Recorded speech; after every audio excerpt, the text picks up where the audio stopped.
ঘন্টার পর ঘন্টা মোবাইল কিংবা ল্যাপটপের স্ক্রিনে ডুবে আছেন। স্ক্রিনের আলোয় চোখের জ্যোতি ক্রমশ কমছে। স্ক্রিন থেকে কিছুক্ষণের বিরতি নিয়ে বাইরে তাকান।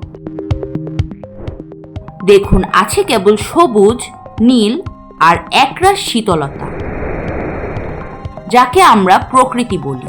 আর এই প্রকৃতির সঙ্গে সংযোগ স্থাপন করে মানসিক ও শারীরিক স্বাস্থ্য উন্নত করার প্রক্রিয়াটি নেচার থেরাপি। নেচার থেরাপি আমাদের দৃষ্টি, ঘ্রাণ, শব্দ, স্পর্শের মাধ্যমে মস্তিষ্ককে শান্ত করে। বনভূমির ঘ্রাণ, ফুলের সুবাস, বাতাসের স্পর্শ সবই স্ট্রেস হরমোন কমাতে সাহায্য করে। গবেষণা বলছে শুধু 20 মিনিট প্রকৃতির মাঝে সময় কাটালেই হার্ট রেট, রক্তচাপ কমে যায়, মন শান্ত হয়।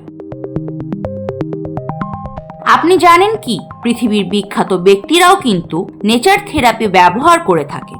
রিচার্ড ব্রানসন নিয়মিত প্রকৃতির মাঝে সময় কাটিয়ে মানসিক প্রশান্তি অনুভব করেন।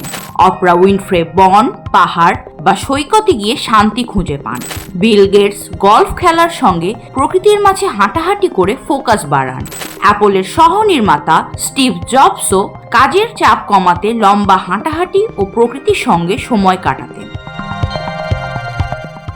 প্রকৃতির কোলে ফিরতে আপনাকে পাহাড়ে যেতে হবে না, সমুদ্রে কিংবা জঙ্গলেও যেতে হবে না। আপনার বাসার ছাদে ছোট্ট একটি বাগান, পথের পাশের পুরনো গাছের নিচে বসে বই পড়া কিংবা বিকেলে পার্কে 15 মিনিট হাঁটা, এসবই হতে পারে আপনার নেচার থেরাপি। কাজের চাপ কিংবা মানসিক অস্থিরতা যখন জীবনকে গ্রাস করে ফেলে, তখন মনে রাখবেন প্রকৃতি রয়েছে আপনারই অপেক্ষায়। Desk report, the financial express.